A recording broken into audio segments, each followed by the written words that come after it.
संगीत सरिता। मित्रों नमस्कार। आज विविध भारती के खजाने से आपके लिए लाए हैं मशहूर सितार वादक उस्ताद अब्दुल हलीम जाफर खान से रमेश नाडकर्णी की बातचीत। विविध भारती प्रसारण सेवा से ये बातचीत वर्ष 1987 में पहली बार प्रसारित हुई थी। लीजिए सुनिए। संगीत सरिता के श्रोतागण को मैं नाडकर्णी प्रणाम करता हूँ। आज स्टूडियो में एक बहुत दिलचस्प शख्सियत मौजूद है। वैसे जनाब अब्दुल हलीम जाफर खान साहब को कौन नहीं जानते हैं।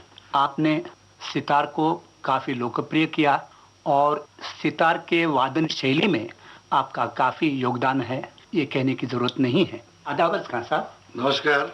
आज सितार के विषय में आपसे संक्षिप्त चर्चा करेंगे, उसकी बुनियादी बातों के बारे में। ये बताइए, सितार के कितने पर्दे होते हैं और कितने तार?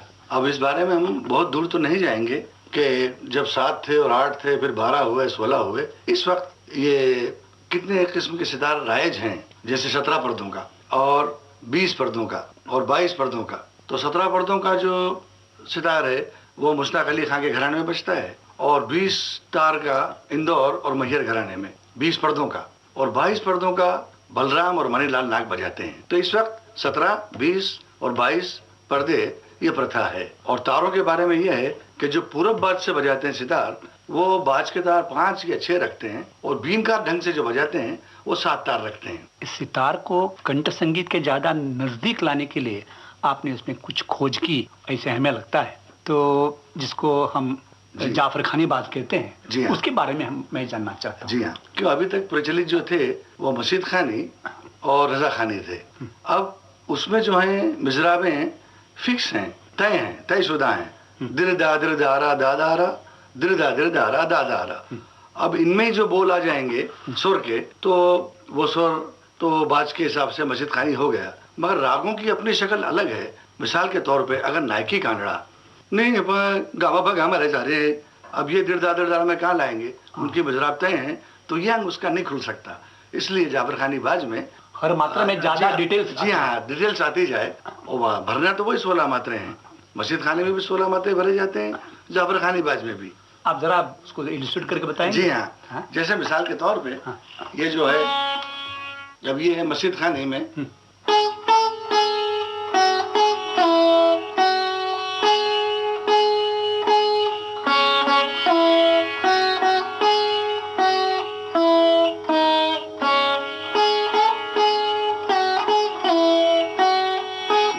हो गया। अब हमको इसमें अगर और मुर्की और जमजम में इसको निकालना हो तो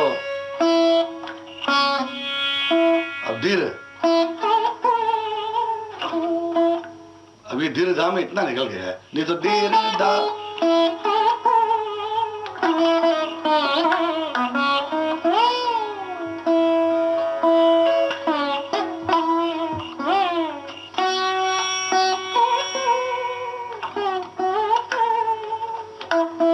ये जो हरकतें हैं एक ही मात्रे में, जो उसके तयशुदा मात्रे हैं, उसमें ही हरकत निकालना पड़ेगी, और वरना सीधा बजाने में वो चीज नहीं आती है। अब जैसे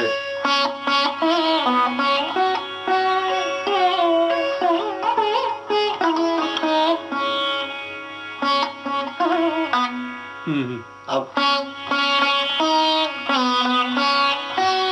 ये हो गया।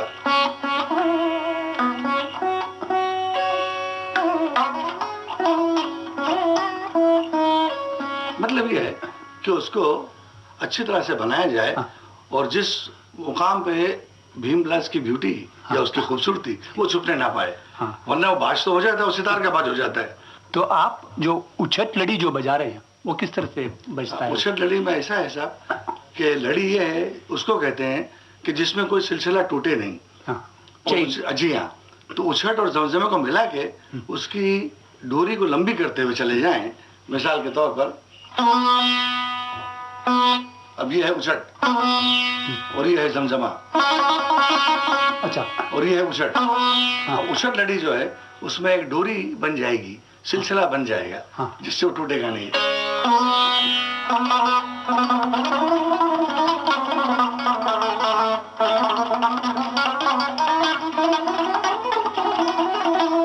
बड़ी है।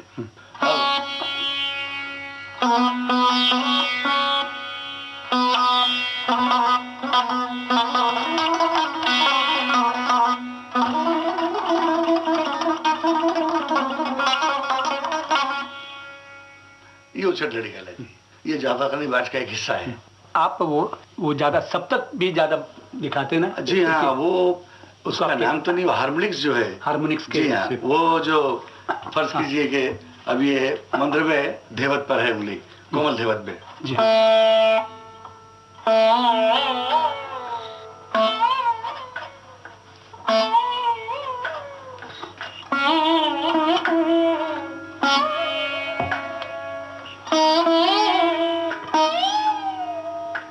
ये वहीं से निकलती है, हार्मोनिक्स नहीं है। ये एक मामूली सी बात जो लगती है, उस पे कितने बरसों को सोचना पड़ता है। सोचना पड़ता है, सुनिए, हाँ जी हाँ। फिर उसके बाद वो ट्रेडिशन बन जाता है। ये उसी तरह से ये भी है।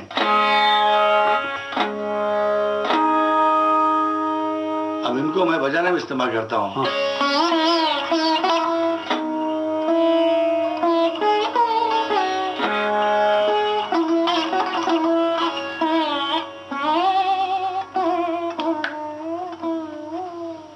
आलाप जोड़ झाला, उसमें आप कभी झाला आप नहीं बजाते, इसका कारण क्या है?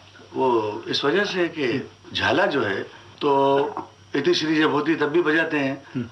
हमेशा तरीका ये है कि तबले के साथ भी बाद में झाला तो बजाते ही हैं आप। जब दुरुत की गत बजाइएगा तो बाद में झारा और उसके प्रकार दिखाना पड़ता है। तो अलाप जोड़ में झारे की जरूरत नहीं पड़ती, मगर अगर आप सुरभार बजाएंगे तो उसमें अलाप जोड़ झारा जरूर दिखाएंगे। क्योंकि बहुत से लोग क्या करते थे पहले कि अलाप सुरभार पे करते थे और गत सितार पे बजाया करते थे, तो उसमें झारा जरूर बजा सकते हैं। अलाप जोड़ झारा सुरभार के लिए, सितार में क्योंकि आखिर में आप झारा बजाते ही हैं, इसलिए जाफर खानी बाज से झारा निकाल दिया, अलाप और जोड़ रखा है। यही आपके बात का फीचर्स है। इसमें और भी बहुत सी चीजें हैं। हाँ। जी हाँ, तो बस जरा से समय में उसको बताना जरा कष्ट होगा उसमें। हाँ। मगर ये उसकी झलक मैं बतला रहा हूँ। हाँ। जैसे अब उसमें गद भरन होती है, हाँ। झार भरन होती है, उसके बाद आपका नाम लड़न का बाज होता है। हाँ। तो बहुत से 12 चीजें हैं जिसको मिल के जाफर खानी बाज बजता है, उससे है तब बनता है उससे। अब उसमें लरस का तार क्या होता है? हाँ। जी हाँ। हाँ। तो उसमें क्या है साहब, ये लरस का तार जैसे बाज का तार है। हाँ। पहला। हाँ। हाँ, उसके बाद आता है जोड़ा। बिल्कुल। इसको जोड़ा क्यों कहते हैं? साहब जोड़ा ऐसा था कि पुराने जमाने में इसी सुर में 2 तार मिलाया करते थे। अच्छा। तो उसको जोड़े का तार कहते थे। अब एक ही हाँ, रही। अब एक ही रह गया। हाँ। तो उसका नाम ही जोड़े का तार पड़ गया। अच्छा। वो जो षड में मिलाते हैं उसको। उसके बाद आता है अनुमंत्र का पंचम। हाँ। जी हाँ। फिर अनुमंत्र का सा जो है उसको लरस कहते हैं, वही है। जो दिखाएंगे। अच्छा। हाँ हाँ।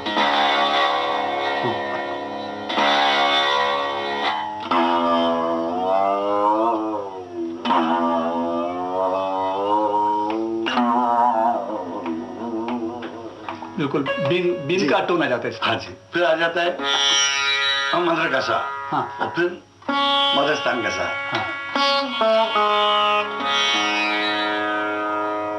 बहुत मजा आ गया। बहुत शुक्रिया जो कुछ आपने जानकारी दी। बहुत बहुत शुक्रिया। नमस्ते। नमस्ते। विविध भारती के खजाने से अभी आप सुन रहे थे मशहूर सितार वादक उस्ताद अब्दुल हलीम जाफर खां से रमेश नाडकर्णी की बातचीत। आइए अब उस्ताद अब्दुल हलीम जाफर खां का सितार पर बजाया राग गोपिका बसंत सुनते हैं। ये द्रुत गत है जो 3 ताल में निबद्ध है। तबला संगत सदाशिव पवार की है।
गोपिका बसंत में सितार पर उस्ताद अब्दुल हलीम जाफर खां की बजाई द्रुत गत अभी आपने सुनी। विविध भारती के खजाने से अभी आप सुन रहे थे संगीत सरिता का ये अंक। अब ये कार्यक्रम समाप्त होता है। नमस्कार।